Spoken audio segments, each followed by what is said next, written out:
Chencha estaba convencida de que el caldo de colita de res era un remedio infalible para todos los males del alma y del cuerpo. Por eso fue a visitar a Tita a casa del doctor Brown, desobedeciendo todas las órdenes de mamá Elena, y le llevó caldo de colita de res.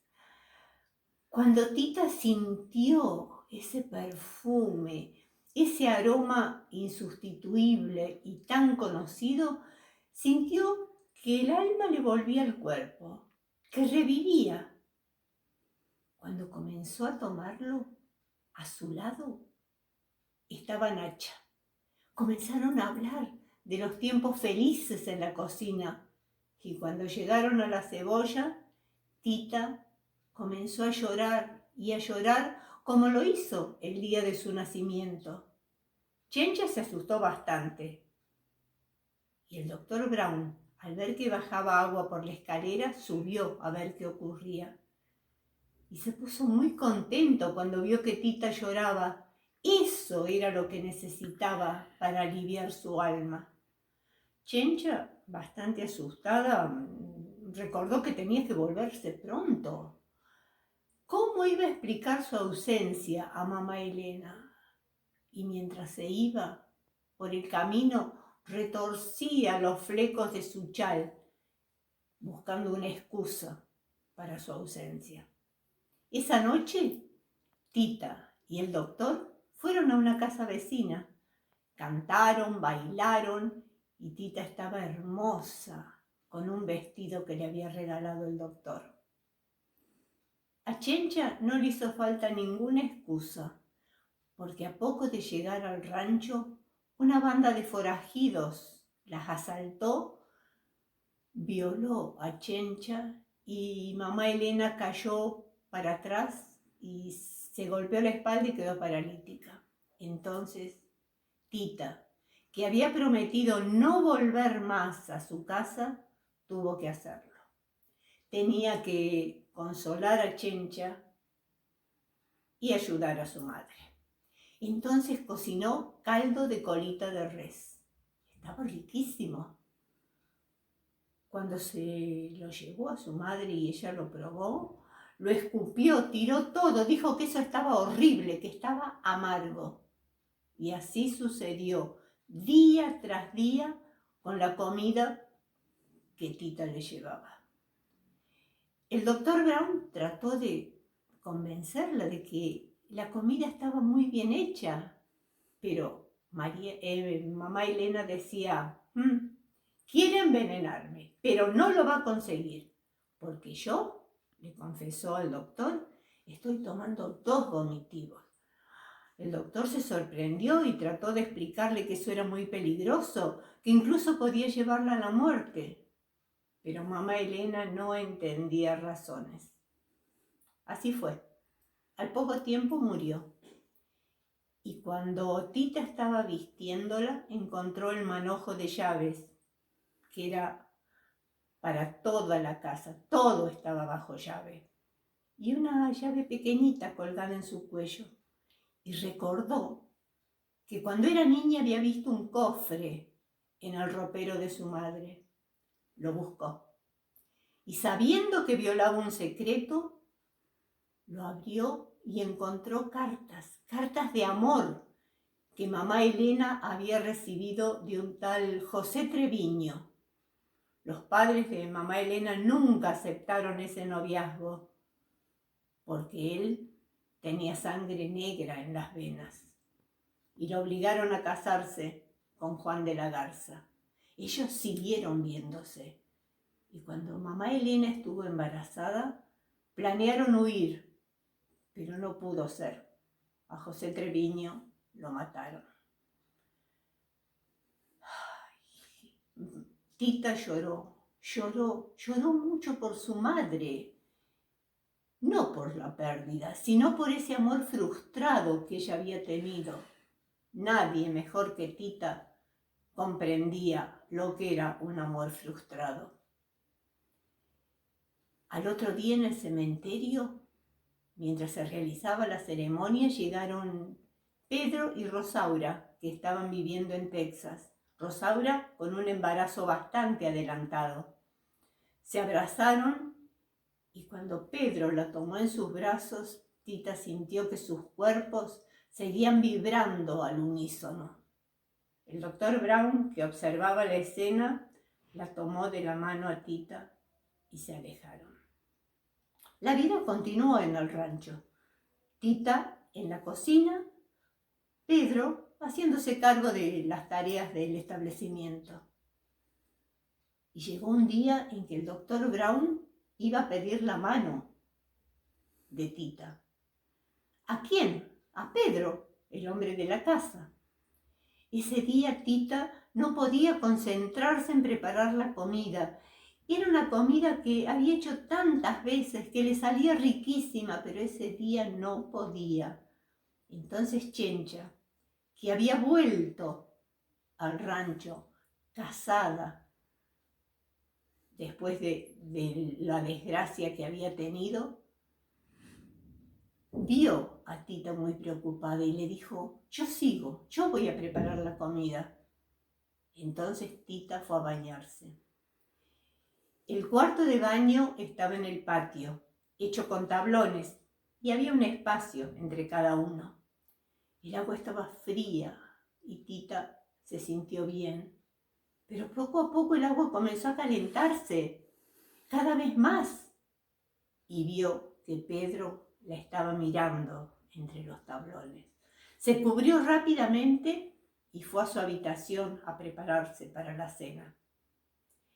La cena transcurrió con el ambiente un poco tenso, pero se fue suavizando la situación y todo terminó amablemente. Cuando el doctor Brown se retiró, Tita dijo que ella iba a ordenar la cocina y fue con fuentes, ollas, sartenes al cuartito donde guardaban todos esos elementos. Cuando entró, no lo vio, pero sintió la presencia de Pedro. Y allí se abrazaron, se besaron, se amaron sobre una vieja cama que había en el lugar. Había sido de Gertrudis. Chencha, que andaba por ahí, vio que del cuartito salían como fueguitos artificiales, luces, y dijo: ¡Ave María Purísima! Es el alma de mamá Elena que no termina de irse de la tierra. Y Rosaura, que estaba mirando por la ventana, la cerró rápidamente. Pasaron los días y llegó el Día de Reyes. Esa era una fiesta tradicional en la familia. Tita preparaba las roscas de Reyes y el chocolate. Un chocolate como solo ella sabía hacerlo, con 3 clases distintas de cacao y el agua a punto, como debía ser y como solo ella lo lograba. Estaban por sentarse a la mesa con unos vecinos cuando se sintió que se acercaban caballos galopando. ¿Quién podía ser? Era Gertrudis. Gertrudis estaba feliz abrazando a sus hermanas. No podía perderse el chocolate del Día de Reyes. Ese aroma exquisito le recordaba tanto su infancia. Luego hubo baile. Y Gertrudis bailó y bailó con una gracia, con un donaire y con un desparpajo, levantándose la falda por encima de las rodillas, que Tita recordó que su padre era José Treviño.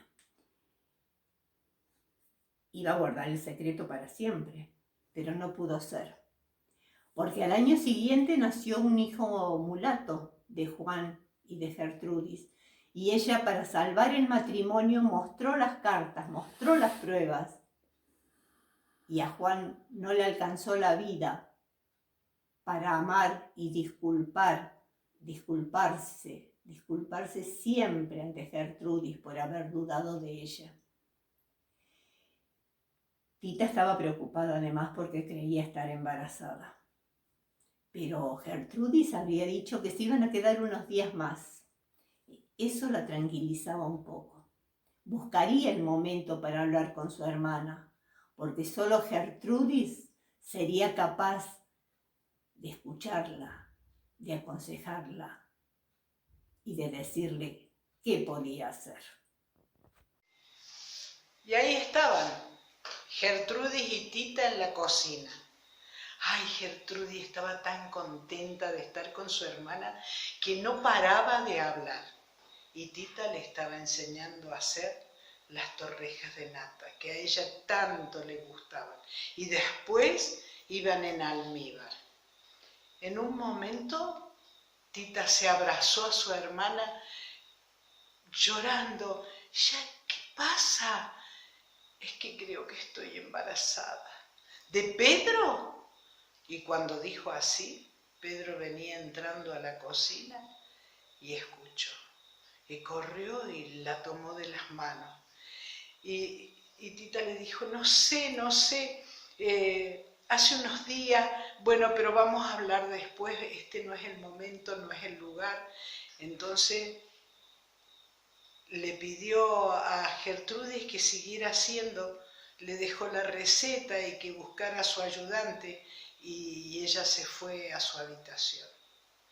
Entró para recostarse cuando sintió un ruido en la ventana.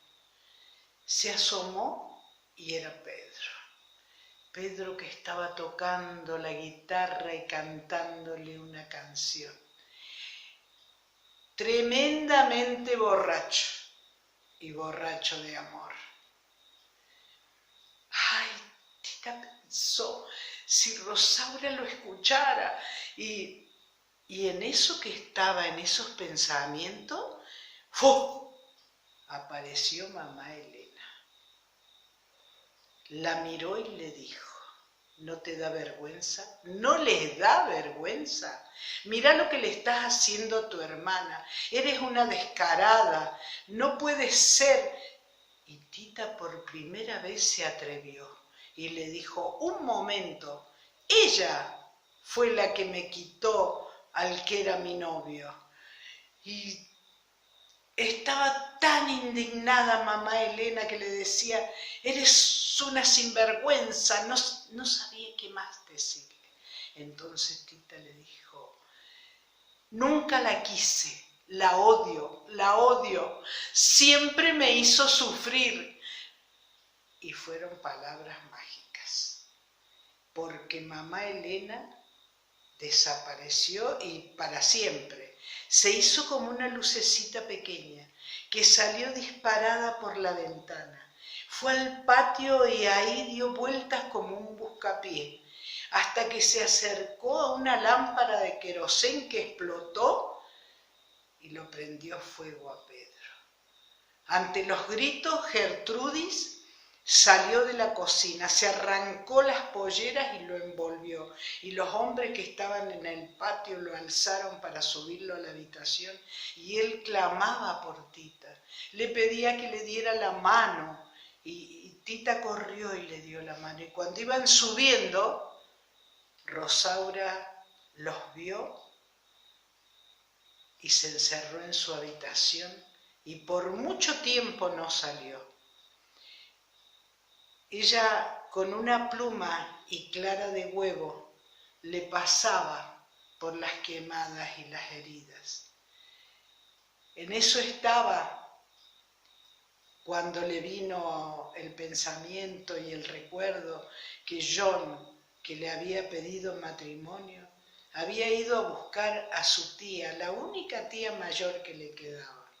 Y ya iba a venir, ya iban a volver. Y ella decía, ¿cómo le digo? ¿Cómo le digo? Es un hombre tan bueno, él me cobijó en su casa, me cuidó.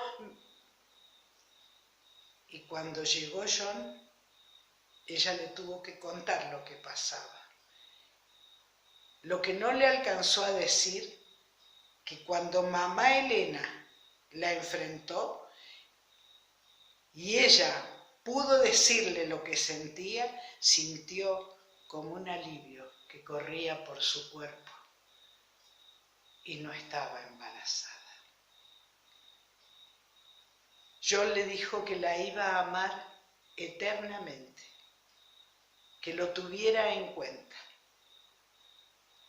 Y así pasó ese tiempo, pasó el tiempo y pasaron los años.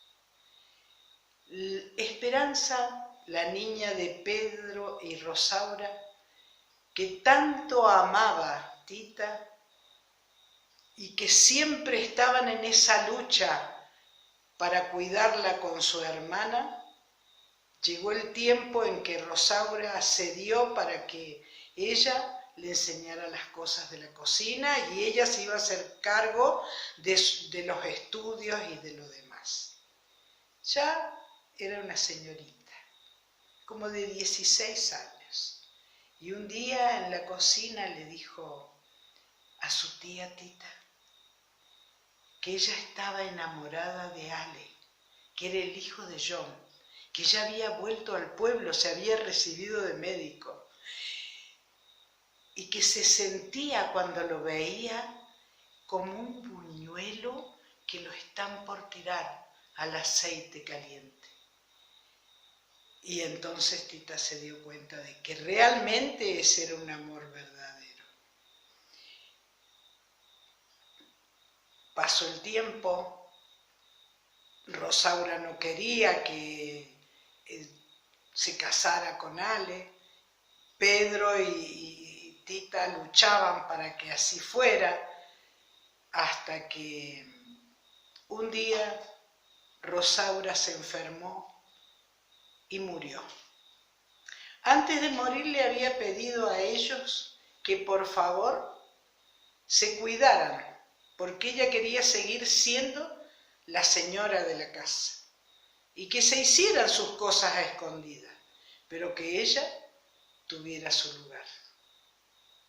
Hacía como un año ya que Rosaura había muerto y decidieron que ya era el tiempo que se casaran los novios jóvenes. Entonces Tita pensó que tenía que ser una boda hermosa. Iba a preparar chiles en nogada.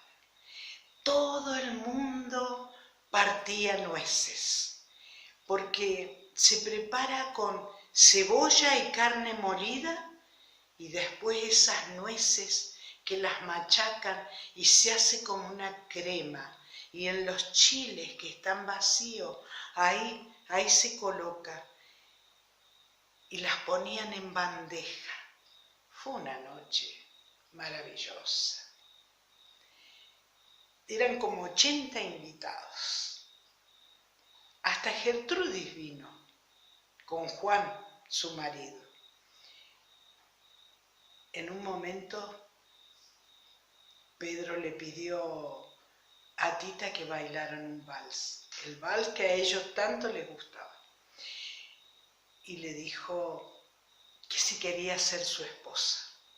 Ay, ella sintió una emoción tan grande. Y no solo eso, sino que cuando pasara lo de la fiesta, él también lo que quería era tener un hijo, porque ya no hay nada que me lo impida, ya ni mi hija lo puede impedir. Bueno, todo el mundo comió, se divirtió, bailaron, y era tanto el amor que se irradiaba hasta de la comida, que la gente empezó a sentirse tan feliz, acalorada, y Gertrudis con Juan ya no daban más, bailaban, y ella sentía un calor que le corría por su cuerpo y se acordaba cuando Juan se la llevó a caballo. En un momento todos empezaron a irse y los novios aprovecharon también. Entonces quedaron solos, se miraron a los ojos, se tomaron de la mano y salieron corriendo hasta el cuarto oscuro. Ese cuarto que los había cobijado tantas veces. Él la tomó en brazos para entrar. Y ella cuando vio esa cama de latón que siempre estaba en una esquina, se encontraba en el medio. con sábanas blancas. Había alfombras llenas de flores y muchos cirios prendidos. Y allá al fondo estaba Nacha prendiendo el último cirio. Y se fue. Ellos no la vieron. Se empezaron a desvestir apasionadamente, uno al otro. Llegó un momento tan grande de pasión que Tita le pareció ver el túnel, ese túnel que alguna vez le había contado John, que la gente así que tenía grandes deseos hasta encontraba el túnel de la eternidad. Ella dijo, no, este no es el momento. Le pasaban todas estas cosas por la cabeza y se aferró a Pedro y él a ella. Y cuando llegó el clima, sintió el corazón de Pedro sobre su pecho que latía fuerte y se paraba. Ella no podía creer. Pedro había muerto. Pedro sí se fue por el túnel. Salió corriendo y se fue a su habitación. Sacó la colcha que tejió desde el primer día con tanto amor, noche tras noche. Así desnuda como estaba, se la puso en los hombros. De un cajón sacó una cajita de fósforos que le supo dar John una vez, que decía que iluminaban. Cuando salió al patio, la colcha era tan grande que cubría todas las hectáreas de la estancia. Y entonces empezó a introducirse una a una